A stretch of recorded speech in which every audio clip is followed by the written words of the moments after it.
ILTV's Insider, I'm Aaron Porras, and today a very hot topic both in Israel and the United States, annual United States foreign aid to Israel. Joining us to discuss is founder and president of the Jerusalem Washington Center, Gideon Israel, and Israeli and Jewish rights activist and founder of Students Supporting Israel at Columbia University, Rudy Rochman. But now to begin, ahead of Israeli plans to annex Jewish settlements in Judea and Samaria, in line with the United States Peace for Prosperity plan, critics of the initiative are again pressuring the United States into pressuring Israel out of making the unilateral move. And they're asking the White House to leverage one of its biggest cards to play, its annual foreign aid to Jerusalem. So, perhaps there's no better time than the present to discuss just what that aid entails and whether or not it's truly time to cut that funding, and if so, for what purpose.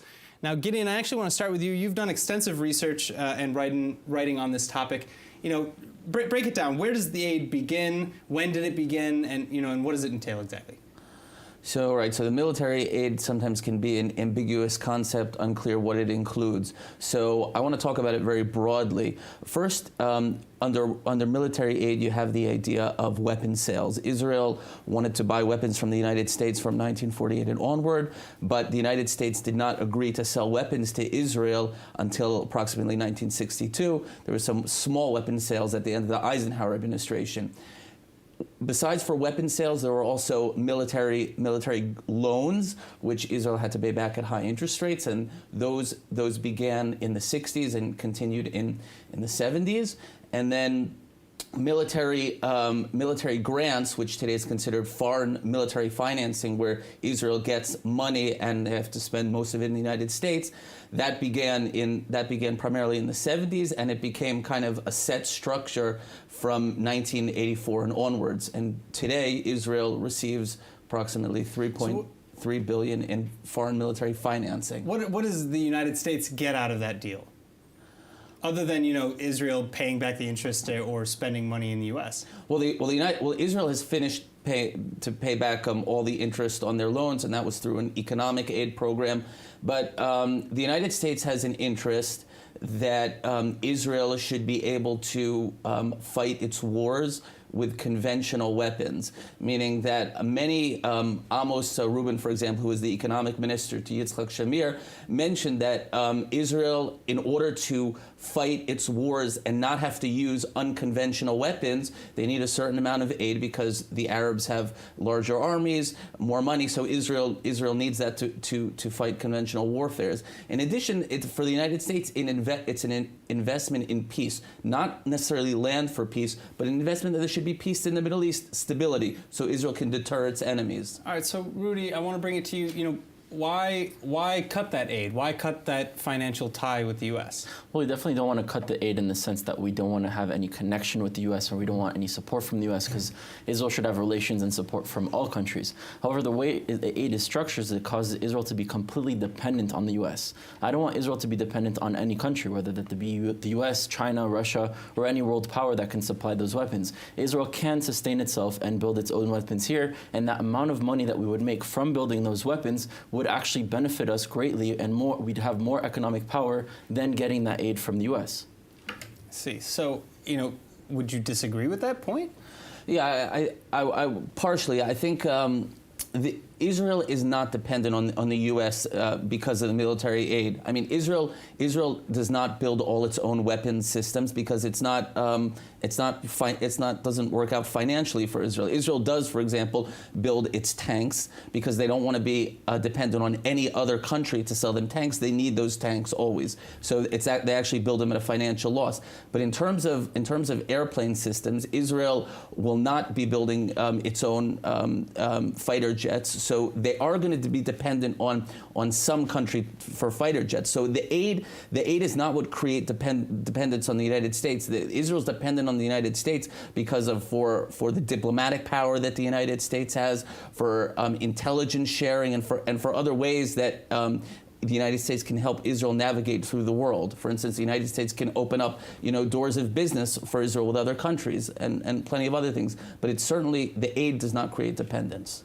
All right, so, yeah, please. Yeah, so I agree that we should have relations with the U.S., but how come that comes at the cost of us having to have our weapons manufactured in the U.S.? The bullets, the magazines, the majority of the guns, the planes, that is all manufactured in the U.S. Even the boots. I was one of the first drafts in the IDF that changed from an Israeli company to an American company. Those businesses in Israel are going out of business because we're dependent on the U.S. And what happens the day that there's a president that's not so nice with Israel, like we had with Obama? Or let's say we have something worse. So what happens if Israel or the U.S. falls apart? You know, what happens then? Where are we going to get our weapons? And it doesn't only come with that, it comes with limitations. We can't buy weapons from other countries without the approval of the U.S. We can't sell weapons to certain countries without the approval of the U.S. We have limitations on what we can do because of that U.S. aid. Now, I understand maybe once upon a time we were, you know, surrounded by Arab countries that were largely more powerful, and at the time we had nothing to do. We had to build alliances in order to get us to a position, but now we have to move out of that dependency because we are dependent on another military, and we should not be dependent. And Israel is also, you know, through proxy, has to sell weapons to human right violating countries because the U.S. doesn't want to sell it to those countries, so it sort of forces Israel to sell it for the U.S. And you say the U.S. is doing it for peace. It's not doing it for peace. It's in the U.S.'s interest to have conflicts all around and to sell weapons to both sides. If there was peace, there would be no need for selling weapons. So we need to have a conversation about changing the way that aid is structured, no longer being dependent on any country, especially the U.S., and not allowing the U.S. to impose foreign policy onto Israel and the Palestinians. We should be creating a solution on this land for the peoples on this land and not by countries who have an interest in keeping wars going in order to sell weapons to both sides. So there's lots to unpack. That was just a whole. Well, I mean, to add to his point, you know, we have Major General in the reserves Gershon Cohen, who has explicitly said that he believes Israel has become addicted to the United States financial aid. Would you disagree with these points? No, I would totally agree, and I would add more that now Israel is addicted. That if you would even raise the point of canceling the aid or weaning Israel off the aid, you'd have immediate objection from the Department of Defense in Israel, Ministry of Defense, and the Treasury. Now, I agree with Rudy's point that Israel should figure out a way to wean itself off the aid, and not only that, but I agree that the structure is problematic. Where Israel is receiving aid in the same way it's received aid for the past 35 years, a lot has changed in the past 35 years, and I agree with him. I agree with him that Israel should, on its own initiative, figure out how do we restructure the aid and restructure what we're getting from the United States, if at all. But there's a point that is irrelevant to the aid, and that is that. And we just saw this with the United States and China. If the United States comes to Israel, even if Israel's receiving no aid, the United States comes to Israel and says, listen, we don't want China to get that contract for water desalination. We don't want you selling this piece of radar, radar detection to China because it's going to hurt our fighter planes, in the Yellow Sea and the South China Sea. Israel's not going to sell it to China, and that has nothing to do with the aid. That has to do with the relationship between the United States and Israel, and that Israel takes into consideration the needs of the United States, and at the same time, the United States takes into consideration the needs of Israel. Rudy? Yeah, so when it comes to relations, of course, there's a give and take when you have any sort of diplomatic relations with countries. However, the U.S. aid forces Israel to be completely dependent and allows to dictate policies onto Israel. And it's not only when it comes to China, it comes to selling weapons to any other country. The U.S. wants to take all that technology, prevent all other countries from having that technology unless it's agreed upon with the U.S. through some other deal, and it forces us to be completely dependent. Again, for me, I'm Israeli, I'm Jewish, I'm part of this civilization. I may have grown up in the U.S., I never identified as part of the U.S. country, the nation, the history, or the future. And I don't have a problem with the United States. There are problems with the United States to deconstruct. However, when it comes to Israel, I don't want my country, my people, my nation, my descendants to ever be dependent on any country. There's no problem of having relations and doing things for countries and having trades, but we should not be dependent on something that is so vital to our country, which is our security. Our security should be manufactured within Israel. And if we have to be dependent on another country, we should diversify. We should be dependent on several countries. Because what if the U.S. falls? What happens then? And I'm not saying today we have to cut off the aid completely. That's preposterous. You can't do it from one day to the other. But like you said, and like you agreed with me, I think we need to have a conversation of how do we weigh off of that aid and create a future where we are dependent on ourselves. So how would you go about doing that? How would you structure Israel's weaning from the United States? And I think it's important to mention that it's not just militarily that aid kind of, maybe today, it's mostly spent on military and arms and things like that, but there's also a lot of economic issues that you kind of touched upon earlier.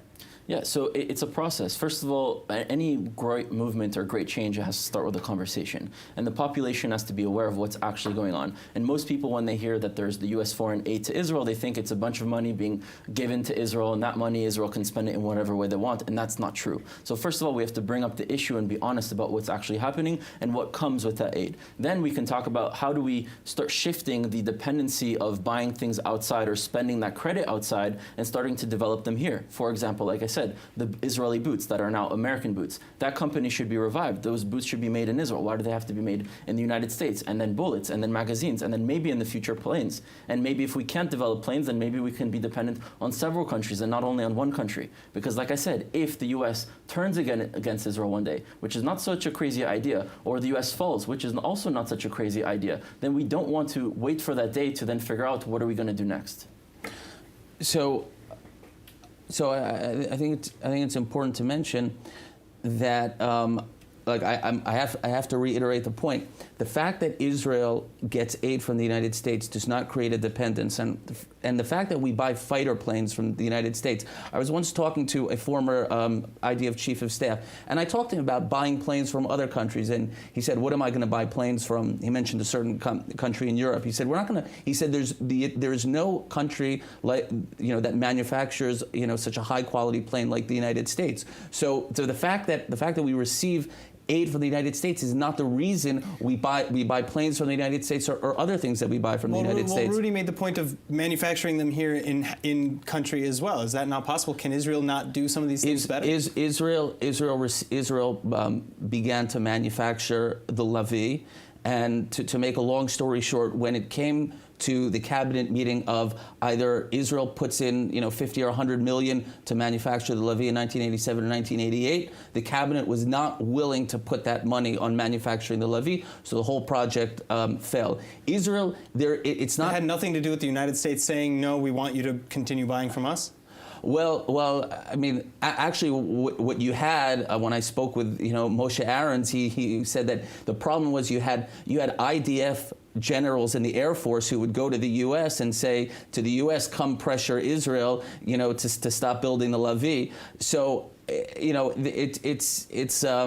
it's not that Israel actually wanted to manufacture this plane. There was a lot of objections within Israel. So for Israel, just like why doesn't Israel manufacture automobiles? They did once upon a time, but they realized that it doesn't work out financially. That's the same reason why Israel doesn't manufacture a lot of its weapons. Israel has to rely on other countries, and in fact, every country in the world, unless maybe the United States, you have to rely on other countries for certain, whether it be food or for other supplies. So I think the idea that a country can be hermetically, independent it's not relevant these days. Now, I just want to say, I do agree with the point that Israel should take the initiative and figure out how to wean itself off the aid, and that we're in agreement.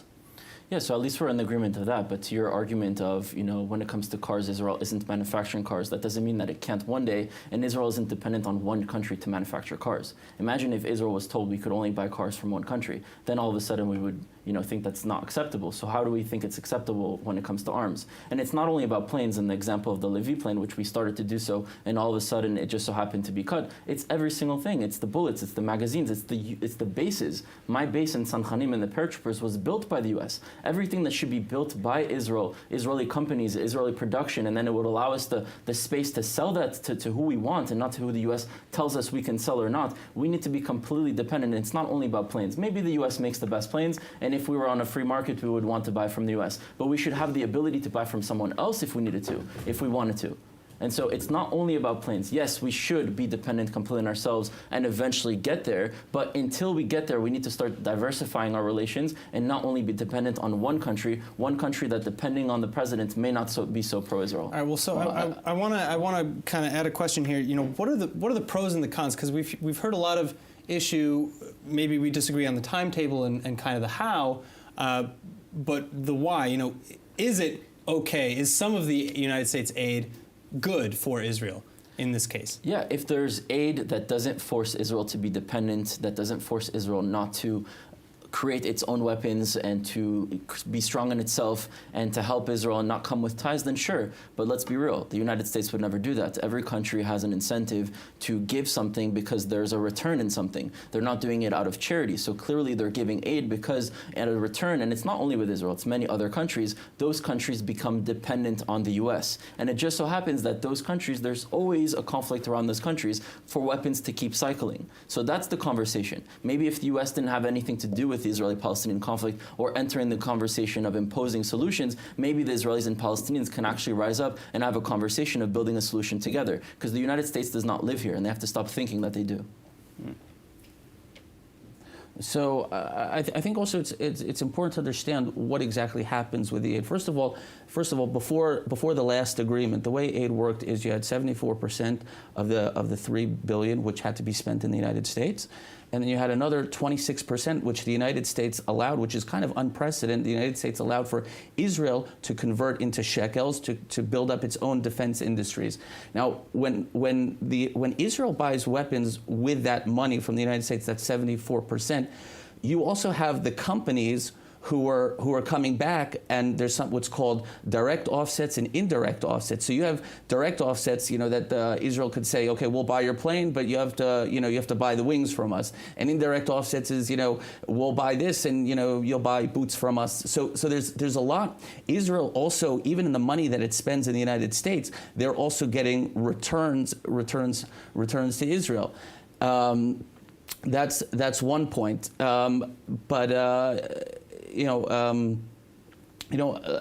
Another point is that if Israel decided to wean itself off the aid, they would have to make a decision, meaning either they would have to say, okay, are we gonna shift another $3 billion or $4 billion to defense spending? Or are we gonna say, okay, $3 billion off the defense budget, and we're gonna change our whole philosophy of fighting? Meaning Israel, if they don't want to receive the aid, they're gonna have to decide how they win wars and win wars quickly, which is I think actually a positive thing. Meaning that one of the negative things that aid does to Israel is it causes them to fall back on systems like Iron Dome, to fall back on systems like Arrow, as opposed to saying, okay, how do we fight wars and win them as quickly as possible, decisively? Well, so I want to ask again, because a lot of times the aid is used kind of as a threat to leverage against Israel. Now, let's follow that road down a little bit. If the United States were to decide suddenly, you know what, we're cutting it, which isn't such an unrealistic thing to occur, what would be the fallout? Well, the fallout is we'd be in a panic where the supplies of our bullets, our magazines, a lot of our guns, the majority of our guns, maybe not the tanks, but the planes, and a lot of things associated to the IDF that it needs as vital resources as a defense, it wouldn't have. And it wouldn't have the deals in place to then shift to another country to supply them or to build them and manufacture them themselves. So we are really dependent on another country to provide that security. But we saw, for example, with COVID, the dependence on China, say, for masks. And within a matter of months, we were producing masks and ventilators and all sorts of things. Is it possible that maybe a sudden cut might not be the worst thing? Well, I don't think a sudden cut would be so beneficial. I think it has to be something that we need to, like any sort of system that exists that forces you to be dependent, with time you need to remove yourself from that dependency in order to sustain yourself correctly. And I think, if it'll be a cut, then it'll be what it'll be. But the best thing is to start a conversation now and find ways to, put that investment in something else for us to be dependent on ourselves. To understand the way the aid works, the president is not the one who decides whether there's going to be aid or not. If you recall, President Trump wanted to cut aid to the Palestinians, and the Democrats put it back in the bill. So aid and the budget in general is controlled by Congress. And while there are rising voices, of anti-Semitism and anti-Israel in Congress among the Democratic Party, it's very small. You have at least basically 100% of the Republican Party and at least 70 or 80 Democrats, which already makes up for about 60 to 65% of the Congress, which is fine with the aid. The aid would not be cut overnight because there would also be significant repercussions for the United States. How would the United States then, to that point, respond if Israel tomorrow woke up and said, you know what, we do want to wean off and we do want to stop our dependence on foreign aid from the United States, and we do want to open our markets and open our manufacturing, et cetera? I think there would be many in the United States who would be welcome to that discussion. I think there are certain weapons companies who might be a little bit apprehensive, and in that sense, it would give Israel more power and more negotiating power in terms of the price with these companies, because now they could diversify. Can Israel just say no? You know what? We don't want it. It's difficult because Israel, when they plan on what they're buying for the United States, they're already buying for 5, 6, 7 years ahead. So they already have billions of dollars invested in planes and other things. But I want to just address one of Rudy's points, that when we buy boots and other stuff from the United States, we buy that so we can use so we can free up shekels to invest in defense companies that are creating systems that not only will benefit Israel, but will also benefit the Israeli economy that can be exported to other countries. So yeah, it's better for Israel to build high quality radar detection systems than boots. So in that sense, we're buying boots from America not because we're dependent, but because the Israeli government is making a decision that it would be better if we invest that money in defense companies as opposed to boots. All right, final point. So one doesn't really prevent the other. You can do both. But when it comes to investing, it wasn't Israel, the military, creating those boots. There were companies in Israel creating those boots, and those jobs were lost. And when you create those jobs and you create those products to sell, whether to your own country or outward, you're actually helping the economy. So you're removing all of those jobs. It's sort of like the brain drain that Israel is experiencing, where a lot of the skilled people end up leaving to the United States to go work elsewhere. So in the long term, it's actually hurting the economy. Yes, maybe in the short term, we take X amount here, we place X amount here, but in the long term, if you look, it's actually hurting your country economically. And if you were sustained yourself, if you were able to build your own weapons and manufacture everything within your own country, it would help Israel economically greatly. All right, well, unfortunately, I hate to cut us off because this is an incredible conversation, but that is all the time that we have today. Thanks again, Rudy Rochman and Gideon Israel. Thank you so much for coming in. And thank you at home for joining us, and tune in next time on Insider for more in-depth analysis on everything Israel. Also, if there's a topic that you want us to cover next, please let us know in the comment sections online. And finally, remember that for more news from Israel, follow ILTV on Facebook, like us on Instagram, and subscribe to our YouTube and Roku TV channels. I'm Aaron Porras. Thank you so much for watching.